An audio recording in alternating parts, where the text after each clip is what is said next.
So everybody, OnePlus 12 चाहिँ मसँग आइसकेको छ। अस्ति भर्खरै ग्लोबली लन्च भएको थियो यो फोन र मसँग आएको चाहिँ केही दिन भइसक्यो।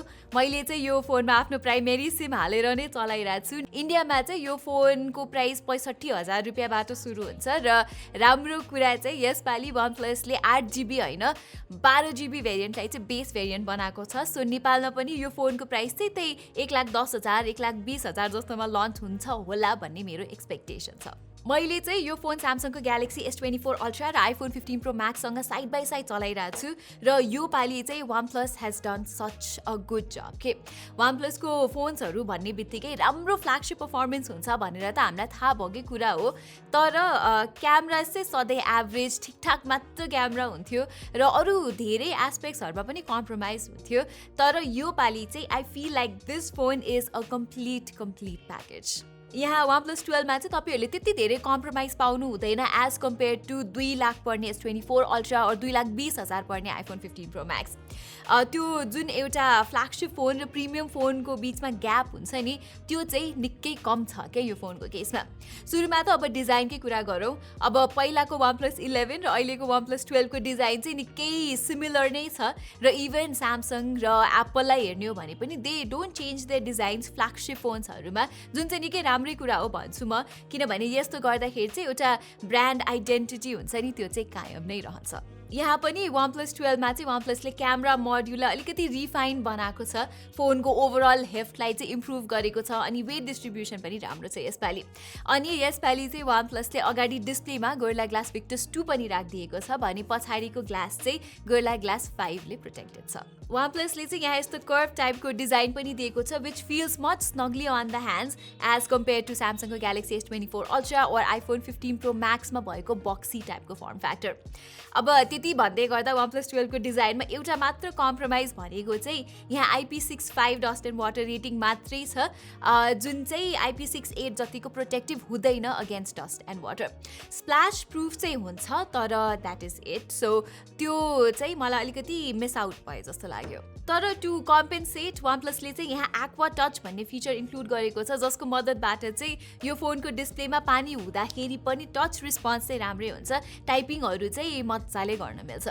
हुन त त्यस्तो पुरै अब लाइफ चेन्जिङ फिचर नै चाहिँ होइन यो, तर it's a good feature to have. So design wise OnePlus 12 चाहिँ it's a solid A in my books. A+ चाहिँ भन्दिनँ तर A रेटिङ चाहिँ दिन मिल्छ यसलाई। तर यहाँ A+++ चाहिँ यसको पर्फर्मेन्स र सफ्टवेयर एक्सपिरियन्स छ है। यो फोनलाई चाहिँ अहिलेको सबैभन्दा powerful Android processor Snapdragon 8 Gen 3 ले पावर गर्छ, जसले गर्दा यो फोन लास्टै नै फास्ट छ र यो फोन चलाउँदाको एक्सपिरियन्स एकदमै रिफाइन पनि छ के मजा आउँछ जे होस् चलाउन चाहिँ। यहाँ चाहिँ OnePlusले अक्सिजन OS पनि निकै मजाले अप्टिमाइज गरेको छ अनि भाइब्रेसन फिडब्याक पनि लास्टै राम्रो छ। लाइक टाइप गर्दा अनिखेर युआईको एलिमेन्ट्सहरूसँग इन्टरेक्ट गर्दा जुन अप्टिमाइजेसन छ नि hapticsको त्यो निकै खतरा छ। यहाँ फिङ्गरप्रिन्ट सेन्सर पनि बीचमा लोकेटेड छ र इट्स फास्ट एन्ड एक्युरेट नै।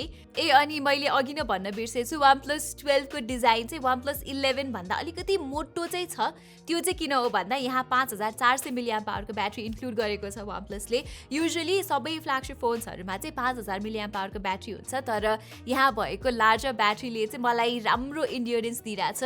S24 अल्ट्रा भन्दा स्लाइटली बेटर छ भन्न सकिन्छ।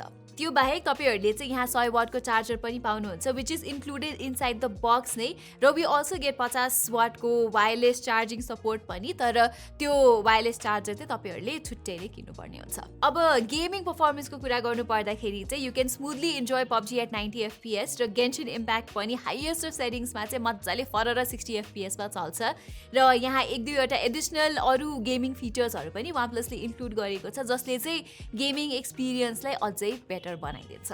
अब राम्रो एक्सपिरियन्सकै कुरा गर्दा OnePlus 12 को display is also one of the things जसमा चाहिँ कम्प्लेन गर्ने ठाउँ नै छैन के।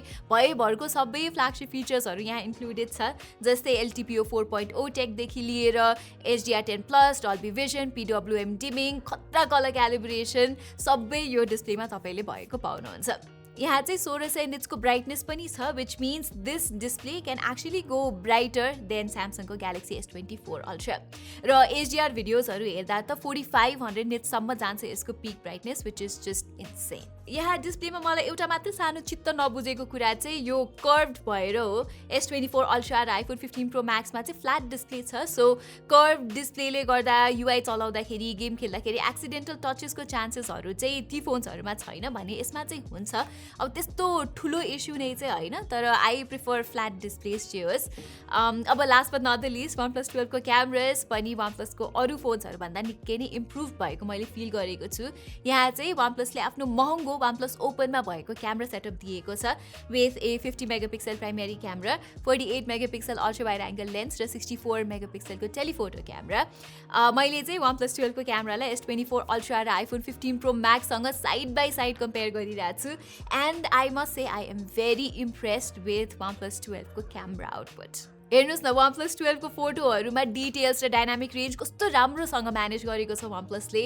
S24 अल्ट्रासँग कम्पेयर गर्दाखेरि पनि एकदमै निटपिक गरेर मात्र S24 अल्ट्राको इमेजलाई बेटर भन्न सकिन्छ। अदरवाइज OnePlusको आउटपुट पनि फ्ल्यागशिप लेभलकै छ। अलि इमेजेसहरूलाई प्रोसेस चाहिँ गर्छ है, यसले ब्राइटर बनाउँछ, तर मान्छेहरूको फोटो खिच्दाखेरि चाहिँ most of the time this actually comes off as a good thing के। अब तपाईँलाई चाहिँ अलिकति नेचुरल आउटपुटै मनपर्छ भने चाहिँ S24 अल्ट्रा नै तपाईँले प्रिफर गर्नुहुन्छ होला, तर OnePlusको आउटपुट इज क्वाइट गुड नै। नाइट टाइममा त झन् ग्यालेक्सी S24 अल्ट्रा भन्दा राम्रो लाग्यो कि मलाई OnePlus 12 को फोटोजहरू, स्पेसली अब नाइट मोडमा चाहिँ S24 अल्ट्राले अलिक बढी नै प्रोसेस गरेको पाएँ मैले। सेल्फिज र अल्ट्रा वाइड एङ्गल इमेजेसमा चाहिँ फेरि OnePlusले अलिकति वर्क गर्नुपर्ने चाहिँ देख्छु म। भिडियो साइडमा पनि इम्प्रुभमेन्ट चाहिँ छ, तर S24 अल्ट्रा और आइफोन जतिको अप्टिमाइजेसन चाहिँ मैले पाइनँ। तर गुड न्युज इज कि फाइनली सेल्फी क्यामेराबाट चाहिँ तपाईँले 4K 30 FPS सम्मको भिडियोजहरू यो फोनबाट खिच्न सक्नुहुन्छ, जुन चाहिँ इफ यु रिमेम्बर पहिलाको OnePlusको फ्ल्यागशिप फोन्सहरूमा पनि हुँदैन थियो।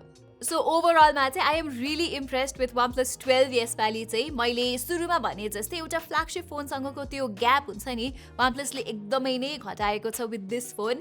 तपाईँले फ्ल्यागशिप फोनमा अब 2 लाख रुपियाँ तिर्दा र यहाँ OnePlus 12 मा 80 देखि 90 हजार रुपियाँ जति कम तिर्दाखेरि त्यति डिफरेन्स नै योपालि तपाईँहरूले पाउनु हुँदैन क्या, especially in terms of display, speakers, design, camera, software र स्पेसली पर्फर्मेन्समा। एक्ज्याक्टली यहाँ के मिस भयो भने चाहिँ त्यो 5x पोर्ट्रेट क्यामेरा लेन्स छैन, अनि क्यामेरा हल्का कन्सिस्टेन्सीको कमी चाहिँ लाग्यो मलाई, र IP68 रेटिङ पनि छैन। तर other than that this is a flagship killer without a doubt.